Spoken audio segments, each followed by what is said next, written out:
নমস্কার, প্যাসেঞ্জারের একটি নতুন ভিডিওতে সবাইকে স্বাগত। তো আজকে ফুল তুলতে এসেছি, পরে আগে মেয়েকে রেডি করে বের করে দিয়েছি, কারণ ওর অনেকটা দেরি হয়ে গেছে। ওকে একটু লুচি করে দিলাম, পনিরের তরকারি আর একটু চা করে দিয়েছে, ও খেয়ে বেরিয়ে গেছে। তো এখন ফুল তুলবো। গাছগুলোতে না এখন ফুল কম হচ্ছে, তাও দেখছি আবার নতুন করে কুড়িয়ে আসছে। ভাবছিলাম কেটে দেবো, তারপর দেখলাম আবার কুড়িয়ে আসছে, কাটবো না। দুটো ফুল ফুটেছে। আর এই নীলকণ্ঠ ফুল গাছটা দেখুন অনেক ফুল ফুটেছে। অনেকগুলো বীজ ফেলেছিলাম, কিন্তু এখানে কটা গাছ বেরিয়েছে কে জানে। আমার জানলাতেও টবে ফেলেছিলাম, সেইগুলোও তো পরে ফেলে দিলাম। বীজ এখনও রয়েছে, দেখি বোন এবার জোড়া ফুলের বীজ দিয়েছে, ওইগুলোকে এবার দু একটা ফেলবো। আর এত ছোট ছোট মশা, ফুল তুলতে গেলে মানে ছেকে ধরে আর কামড়ে ধরে পুরো।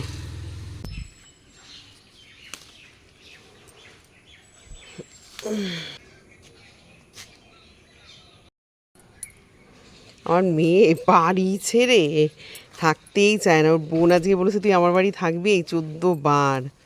একবার ও মাসিকে বলেছে থাকবো, আবার বলছে ধুর ভাল লাগছে না, বাড়ি চলে আসবো। কি তাল করবে কে জানে, নাকি চলে আসি কিনা যাই না।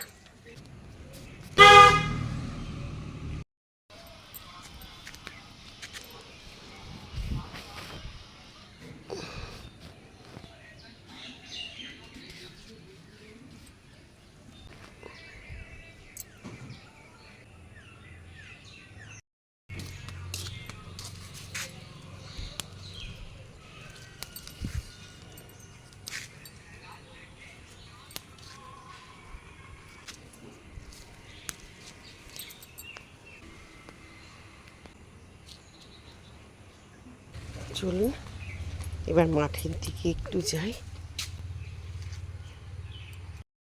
বাবা, আর বহুদিন পরে গেরুয়া জবার ফুল পেলাম, ফুলই পাই না, শুধু করিই দেখি।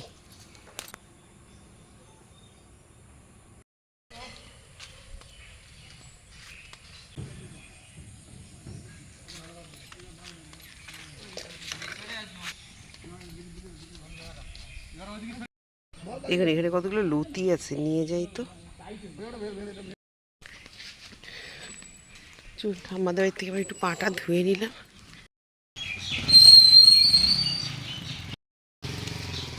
কি রান্না করবো দিশা পাচ্ছি না।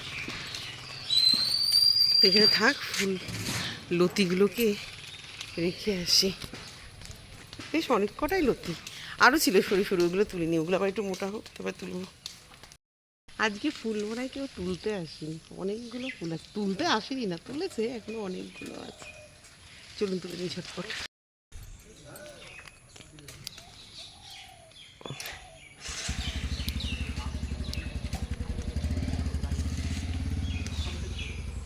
জন্মাষ্টমী সামনে, তাল তোলার জন্য মনে হয়, ওই জন্য আজকে ফুলচোররা আর ফুল চুরি করতে পারেনি। ভোরের থেকে যে আমার শ্বশুর কিন্তু ওঠে 4টেই, তো ও তো বাইরে বেরোয় না। 5টা দিকে এসে হয়তো বাবু ওই পাখি, তারপরে কুকুর টুকুর ওদের খেতে দেয়। ওনারে মানে খুব একটা দেখতেও পায় না, তুলে নিয়ে চলে যায়।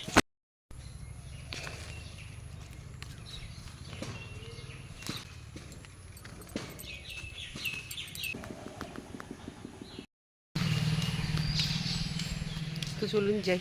এখান দিয়ে বলে আমরা টেকারার অটো কত যায়, আর কালকে 40 মিনিট কাঁঠালতলায় দাঁড়িয়ে একটা বাড়ি আসার সময় পাচ্ছি না। এই ভোরের থেকে এখান দিয়ে যাওয়া শুরু কর, এই যে এখনও আসছে। যখন প্রয়োজন তখন আর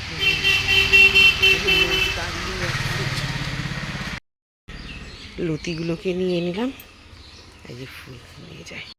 তো এখানে কচু সিদ্ধ করতে দিয়ে দিয়েছি, মান কচু একটুখানি, ছোট্ট একটা ঝুড়ির, এই যে এই ঝুড়িটার 1 ঝুড়ি। তো চিংড়ি মাছ দিয়ে করব কচুর তরকারি, আর এখানে 5টা ডিম সিদ্ধ বসিয়ে দিয়েছি, আজ ডিমের ঝোল করব। এনে ধুয়ে রেখেছি, লতিগুলো যদি কাটতে পারি সন্ধ্যাবেলা, কালকে চিংড়ি মাছ দিয়ে করব। আর চা তো এখানে হয়েই গেছে, মেয়েকে সকালে খাইয়ে দিয়েছি, আসো তারপরে গরম করব। আর পনিরের তরকারি মেয়েকে লুচির পাতে দিয়েছি, এই যে পনির একটু রয়েছে, এখনও কাঁচা পনির রয়েছে, দেখি কালকে পারলে কালকে করবো। শাপলা একটু রয়েছে, আর ভেজ ডাল 1 বাটি। এই যে এখনও 2টো লুচি রয়েছে। তো এখানে ডিমের ঝোল হয়ে গেছে, ভাত বসানো হয়ে গেছে, এখানে কচুর তরকারি হয়ে গেছে। সকালে খেয়ে নিই, আজকে অনেকটা দেরি হয়ে গেছে, খাবো, খেয়েই এখন দৌড়ে গিয়ে স্নানটা করবো, করে পুজোটা দেবো, দিয়ে স্কুলে বেরোবো। মোটামুটি রান্না শেষ হয়ে গেছে। আর আমি এখন সকাল সকাল ভেজ ডাল আর ভাত নিয়ে বসে পড়েছি। সানি বলছে কি তোমার হাতে কি হয়েছে? চামচ, আমার চামচে আমার একটা অভ্যাস, স্কুলেও তো খাই, আমার এটা দিয়ে বলছে তাড়াতাড়ি খাওয়া হয়ে যায়। লন্ডন থেকে না, আমি বাংলাতেই আছি। তাই চলুন, কচুর তরকারি খাওয়া কমপ্লিট। এখন ডিমের ঝোল, অবশ্য কি ডিম নেবা? না, অর্ধেকটা নাও, ভালো লাগবে তো। তাই অ্যাভয়েড করছো? হ্যাঁ, কুসুমটা বাদ দেবা। অনেকদিন বাদে বাদে একটা খাই, যেমন কালকে হ্যাঁ, সপ্তাহে একটা খাবা, হজম হয়ে যাচ্ছে। কুসুম একটা। তোমার তো কোলেস্ট্রল বেশি না। না, আমার কি হয় জানো, আমি দেওয়ালটা খাই বলে সমস্যা, হ্যাঁ, না হলে কোনো সমস্যা হতো না। এই যে সঞ্চিতা ওই পাশে টিফিন খাচ্ছে আর আমি এই পাশে খাচ্ছি, আর এখনো নাচছি না, এসে পৌঁছায়নি। এই যে নাচছি না। আরে বাড়িতে তো করার টাইম পাই না, কি করবো, সকাল থেকে তো দৌড়াই। তো চলুন খেয়ে নিই। তো চলে এসেছি বাড়িতে, ষষ্ঠীতলায় নেমে হাঁটছিলাম, তো মাঝপথে ছোট দেওয়ারের সাথে দেখা হচ্ছে। তারপর ওকে বললাম যে আমি যে আমার একটু দিয়ে আসো, আর পারছি না, হেঁটে গরম লাগছে প্রচণ্ড। তারপরে ছোট দেওয়ার এসে নামিয়ে দিয়ে গেছে। এই ঢুকলাম, আস্তে আস্তে এক কাকু বললো, আমার শ্বশুরের সব বন্ধু বান্ধব ওনারা ওই আমাদের মোড়ের দোকানটার ওখানে আড্ডা দেন সব। কাকু বলছে বৌমা তোমাদের কাছে 3টে তাল পড়েছে, বলে তাড়াতাড়ি যাও কি নিয়ে আসো, মানে একটাও তো পাচ্ছি না, চুরি করে নিয়ে যায়। ও মা, সেকেন্ডের মধ্যে যেতে দেখি একটাও তাল নেই। আমাদের দিদিরা সব মাঠে ফুল তুলছিল, আমি এবার ওই এক দিদিকে দেখতে পেলাম, দিদি দেখেছো এইমাত্র তাল পড়েছে দেখেছো? বলছে কি না গো, বলে ওই মাথায়, বলে 3টে পরপর পড়েছে, আওয়াজ পেয়েছি।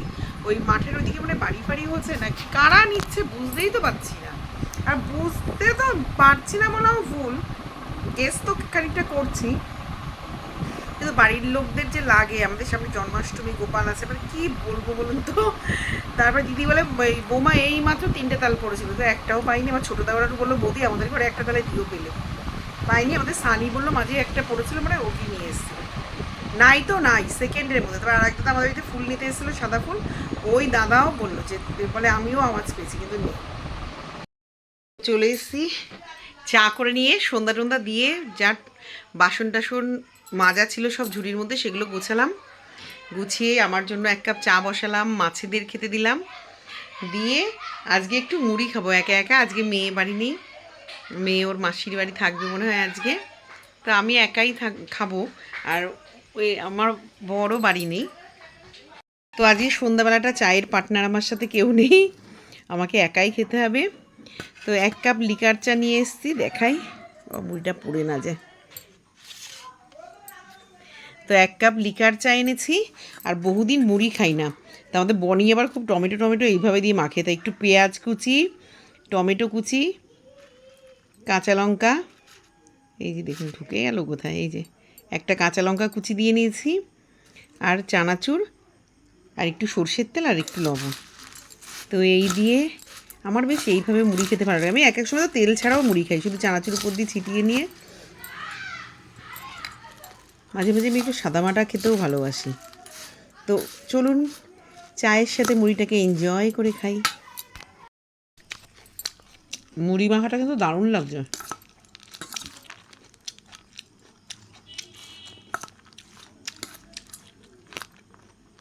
আর আমি এরকম শশা টশা দিয়ে মুড়ি খেতে ভালোই বাসি। আর আমি তো ঝাল চানাচুর খেতে পারতাম না, মিষ্টি চানাচুরটাই বেশি খাই, কিন্তু আজকে কাঁচা লঙ্কাটাও ভালোই ঝাল। চায়ের সাথে একজন পার্টনার থাকলে ভালো লাগে।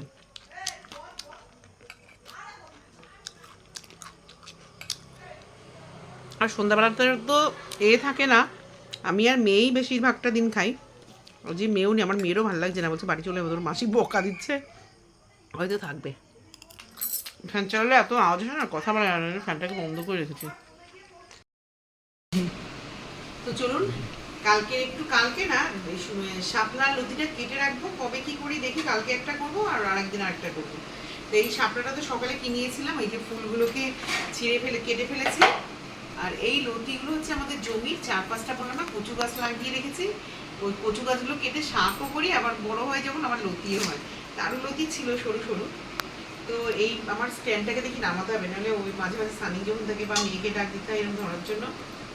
তো এখন বসেছি কাটতে, আর কালকে বৃহস্পতিবার, বাসন টাসন সব মাজা হয়ে গেছে, আর শুধু রাতে রুটি করবো। তো সানি উপরে ছিল, আমি বললাম, তুই একটু আয়, এসে আমার একটু ধুই। এই বেশিক্ষণ আমার টাইম লাগে না শাপলা কাটতে, সেকেন্ডেই হয়ে যাবে। আর মহালয়ার পরে যেহেতু আমরা শাপলা খাবো না, তাই এখন যে কদিনই মোটামুটি পাবো শাপলাটা একটু খাবো, শাপলাটা ভালো লাগে। অনেকে আবার মনসা পুজোর পরেও খায় না। খায় না? হ্যাঁ, মনে হয়। আমরা মহালয়ার পরে খাই না, যে মা দুর্গাকে দেবে তো, মহালয়া যেহেতু কি বলে দেবীপক্ষ শুরু হয়ে যাবে, আর খাবো না। আর আমাদের তো শাপলার মালা দেয়, বল বাবু, হ্যাঁ, দশমীতে শাপলার মালা দেয় সব তো ঠাকুরকে। চলুন, কাটি, তাহলে আবার দেখা হবে, কেটে কেটে নিয়ে তারপরে আপনাদের সাথে আবার কথা বলবো। আজকে মেনু 3 টুকরো চিকেন ছিল, আর এখানে ডিমের ঝোল, এর মধ্যে রুটি, আর মনে হয় একটু মিষ্টি বের করেছি, এখানে একটা রসগোল্লা, আর এইখানে মিষ্টি, আর এখানে ভাত কতগুলো ছিল ফ্রিজে ঢুকাইনি, এখন জল দিয়ে দিলাম। তো চলুন খেয়ে নিই। মাজা পুরো খিস লেগে গেছে, অতগুলো লতি শাপলাস, তারপরে গাঁঠি কচু কেটে আমার আর মাজায় দিচ্ছে না। তো চলুন খেয়ে গিয়ে শোবো। তো আজকের ভিডিওটা এখানেই শেষ করে দেবো। ভালো লাগলে একটু লাইক কমেন্ট আর শেয়ার করে দেবেন, আর আমার চ্যানেলটিকে সাবস্ক্রাইব করে দেবেন। দেখা হবে আবার কোনো নতুন ভিডিওতে, ততক্ষণ অবধি টাটা।